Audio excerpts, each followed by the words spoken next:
What a stupid question, you might say. And honestly, it probably is because of the things that I'm about to say. But this is actually something that I really wanted to cover, and someone coincidentally asked about it on a video. Can introverts become successful investment bankers? Can introverts do anything in life? Why are introverts so this way? Why are extroverts this way? Why are introverts seen lesser than extroverts in the business world? Let's talk about it. I think the biggest misconception about introverts and extroverts, and I'm sure you've heard this correction of this misconception over and over again if you're into this kind of stuff, but it's not that extroverts love talking to people and they're super outgoing and introverts are stuck at their homes, twiddling their thumbs and playing video games and knitting all day. Extroversion and introversion, I don't know if those are actual words, but being an extrovert and introvert solely depends on where you get your energy from. So let's say if you're home all day, you become really down, you don't feel great, you almost hit the point of feeling super low energy and you don't want to do anything. Whereas on the contrary, when you're surrounded by people, you're constantly interacting with others, or even just in the presence of others, you feel like you're gaining energy, you're probably extroverted. On the other hand, let's say you feel drained when you're with others. Ultimately, after a long day of hanging out with people, you come home and you just need to de-stress and need time to yourself, you're probably introverted. The reason why I think this distinction is important is because there's plenty of people who are very social, very socially adept, and are okay, if anything, they enjoy hanging out with people that are introverted. And there's plenty of people that are relatively okay spending time alone. They might not be the most social person out there, but they're extroverted and they just enjoy being in the presence of others. I think it's important to separate personality from extrovert versus introvert. Extrovert and introvert solely, in my understanding, depends on how you get your energy, where you get your energy, how you feel energized. For the reason why most of you clicked on this video, as it comes to investment banking, and I would say careers that revolve around the business sphere in general, I think it's important to note that ultimately as you become more senior in any role, I would argue in most business roles, it becomes very relationship based. It's important to maintain relationships. You're probably going through a lot of meetings, becoming the face of the company, the firm, the role, versus the support where you're supplying documents and data. So I think ultimately, I wouldn't say being extroverted helps the case of becoming successful as an investment banker or a business person or any career for that matter. I think as long as you're able to interact with others at a comfortable level, have some level of social adaptability, which you could definitely build through practice. At a practical level, I don't think being introverted or extroverted puts a limitation on what you can be. I will say, COVID normalized. I think currently it's a little bit harder to talk about this because many people are working from home. We are lacking quite literally the presence of others constantly. One of the merits or the negatives of being in an office is you're constantly surrounded by people. You have to work with people asking you to go to lunch, people budging into random conversations as you're trying to grind, or just the mere presence of people can excite you, energize you, or bother you. I think that ultimately decides whether or not you're extroverted or introverted. In the most practical way, at an analyst level, at an entry-level position level, if anything, especially now given the current state of things, but just in general, I think being introverted doesn't hurt, and in many cases it might help. A lot of the work that you do are things that you're grinding on for hours by yourself. And while there are meetings to discuss what is to happen, to discuss future steps, and it's important to collaborate, and you can make the simplified argument that being around others in those collaborative team settings is an extroverted, motivated activity. I think many times, most of the times, you're grinding on a deck, grinding on a model, going through data analysis by yourself with a lack of supervision, lack of those around you. And it's no longer like school where you're sitting at the library amongst your friends and just the mere presence of others can energize you. Obviously, if we're back in the office, in normal times, there are cubicles, there are desks, people next to you,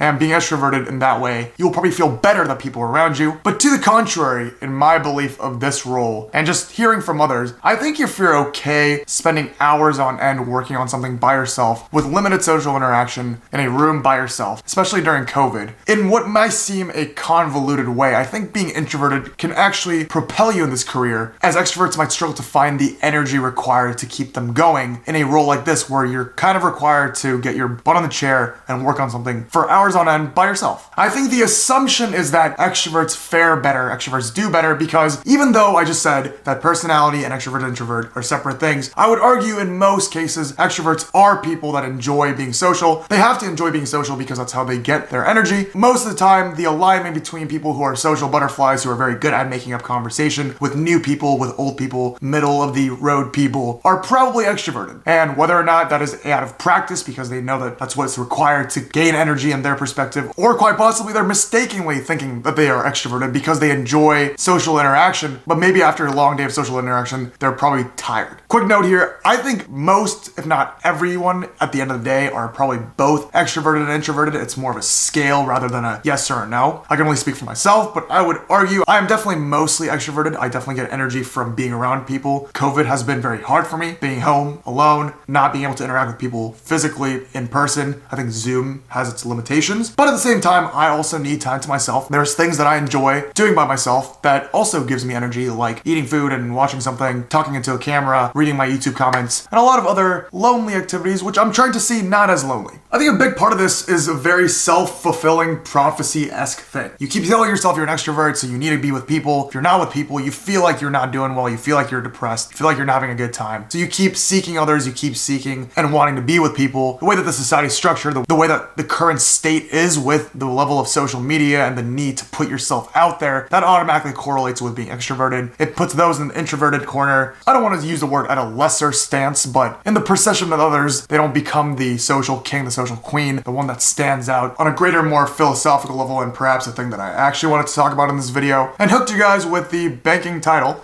I think it's important to note, and especially as you get older, and for the purposes of this conversation, let's simplify and say extroverts, those that get energy from being around other people, being out, typically have qualities that you might think of when you think of an extrovert. People who are super bubbly, they're very good at talking to others on the whim, they love interacting with others and meeting new people. And let's say introverts are those that like to keep to themselves and they like being home, they enjoy doing activities by themselves, and they feel perfectly fine being alone and get energy, if anything, from being alone, and they feel weird out when they're with others. If we simplify like that, I think when you're young, extroverts seem cool. They're the ones that are leading the conversations, leading parties, getting groups together, standing out, laughing, making fun of people, making fun of themselves. They stand out, especially through elementary school, middle school, even through college. I think extroverts stand out. Introverts, they're kind of on the quieter end. People might dismiss them as not being social enough. They look lesser than the extroverts because extroverts stand out so much, and the introverts are typically deemed as the quiet people who can't socially interact. I'm only 23, and I'm slowly slowing to understand that a lot of people, especially through the age of COVID, but just in general, if it is possible that this is a learned skill, I think there is a pretty big debate on whether or not being extroverted and introverted is an innate thing that you can't change, or perhaps you change as you get older. Maybe me becoming introverted forcefully through this COVID process is making me think this way, or maybe I was always introverted and I wish I was extroverted, so I act like I'm extroverted. I don't know. But core motivation, core reason aside, I, for one, think it's very important to have the balance of two and be able to find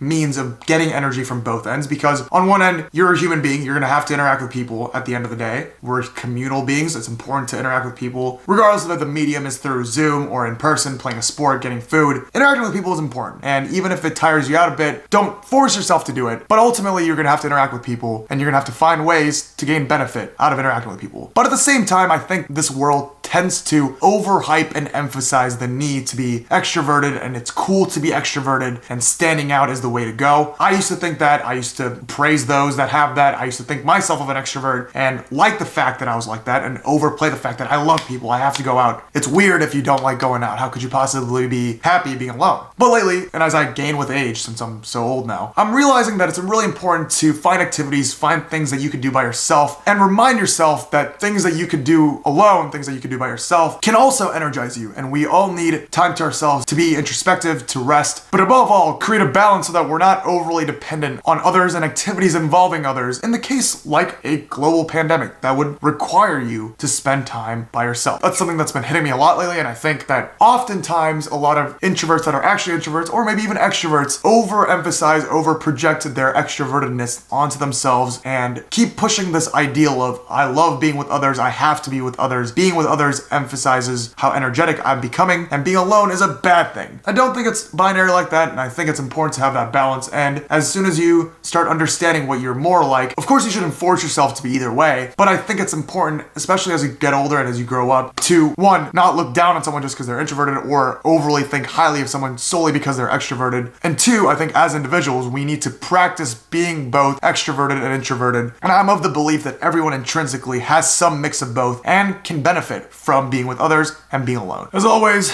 thank you so much for listening to my ramble. I think with this new wave of shutdowns, I'm becoming very introspective again, somewhat becoming introverted, and really thinking about what matters, who we are, who I am, how that applies to my career, how it applies to y'all's careers and trying to get a feel of whether or not any of this even matters. I know you guys enjoy career-oriented objective advice more, but I really wanted to get this video out because this idea of extrovert versus introvert is something that's been on my mind for a while, and something I think I struggle with, and this is a way of me coping with that struggle. And in the most weird way, making a YouTube video through a camera is both the most extroverted and introverted activity ever, and the most 2020 thing ever, where I'm virtually interacting and being with thousands of people at the same time, but realistically I'm sitting in a room by myself, speaking into a camera. Thank you everybody, see you guys next week.